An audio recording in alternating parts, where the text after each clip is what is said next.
Hello friends, গুরু গুরু YouTube চ্যানেলে তোমাদের সকলকে স্বাগত। আশা করি সবাই ভালো আছো।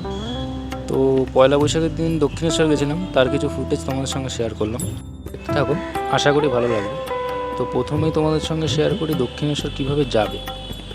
দক্ষিণেশ্বর যাওয়ার জন্য তোমরা প্রথমে বাসে করেও যেতে পারো।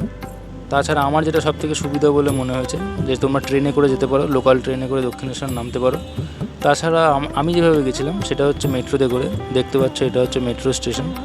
মেট্রোতে করে প্রথমেই চলে গেছিলাম দক্ষিণেশ্বর। দমদম থেকে আমি গেছিলাম, দমদম থেকে দক্ষিণেশ্বরকে নেমে স্কাই ওয়াক দিয়ে চলে গেছিলাম একদম দক্ষিণেশ্বর মন্দিরের সামনে। এই স্কাই ওয়াকটা দিয়ে তোমরা যেতে পারবে। দেখো এখানে স্কাই ওয়াকের কিছুটা ফুটেজ আমি দেখালাম।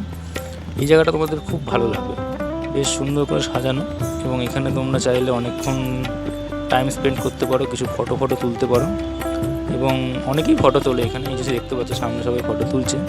এখান দিয়ে তোমরা নানা রকমের দোকান পেয়ে যাবে, এখান দিয়ে কিছু জিনিসও কিনতে পারবে, পুজোর কিছু আইটেম ওখানে পেয়ে যাবে, সমস্ত কিছুটাই পেয়ে যাবে এখানে, অনেক সফটওয়্যার দোকান ফোকান। তারপরে পৌঁছে গেছিলাম এই জায়গাটায়। এই জায়গাটা মন্দির প্রাঙ্গণের পেছনের দিকটা বেশ ভালো। এখানটা তোমরা দাঁড়িয়ে কিছুটা ভিডিওগ্রাফি করতে পারো, অনেকে এখানে দাঁড়িয়ে ভিডিও করছিল, আমিও করেছিলাম।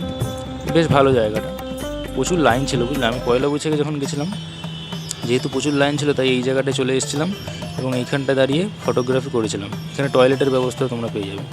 তারপরে চলে এসেছিলাম মন্দিরের সামনের প্রাঙ্গণে। এই যে এখানে স্বামী বিবেকানন্দের স্ট্যাচুটা দেখতে পাচ্ছ, এখান থেকে তোমরা খুব সুন্দর মন্দিরের ভিউটা পাবে বুঝলে। এখানে যে ভিউটা পাচ্ছ, এখানে দাঁড়িয়ে তোমরা ফটো তুলতে পারো। মন্দিরকে নিয়ে অনেকে ফটো তোলে, আমি আর তুলতে পারিনি কারণ আমি একাই গেছিলাম, আমি জাস্ট ভিডিওই তুলেছি। ব্যাগ, জুতো এবং মোবাইল তোমরা মন্দিরের সামনে জমা রেখে মন্দিরের ভেতরে প্রবেশ করতে পারবে, কিন্তু মনে রাখবে দুপুর 1টা থেকে 3:30 পর্যন্ত মন্দির বন্ধ থাকে। তারপরে চলে গেছিলাম পেছন দিকটা, এখানেও তোমরা বেশ সুন্দর পরিবেশটা দেখতে পারবে। অনেক মন্দিরও আছে, গঙ্গার ঘাটও আছে। এই দেখো গঙ্গার ঘাটে চলে এসেছি। এই জায়গাটা বেশ ভালো লাগবে তোমাদের, এখানে মানে তোমরা কিছুক্ষণ বসে থাকতে পারবে। ওই দূরে যে জায়গাটা দেখছো, ওখান থেকে তোমরা বেলুড়েও যেতে পারো, যদি কেউ যেতে চাও তো যেতে পারো।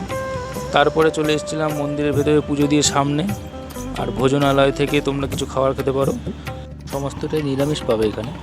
আর এখানে তোমরা কিছুটা টাইম স্পেন্ড করতে পারো। টাইম স্পেন্ড করে তারপর আমি চলে এসেছিলাম বিকাল।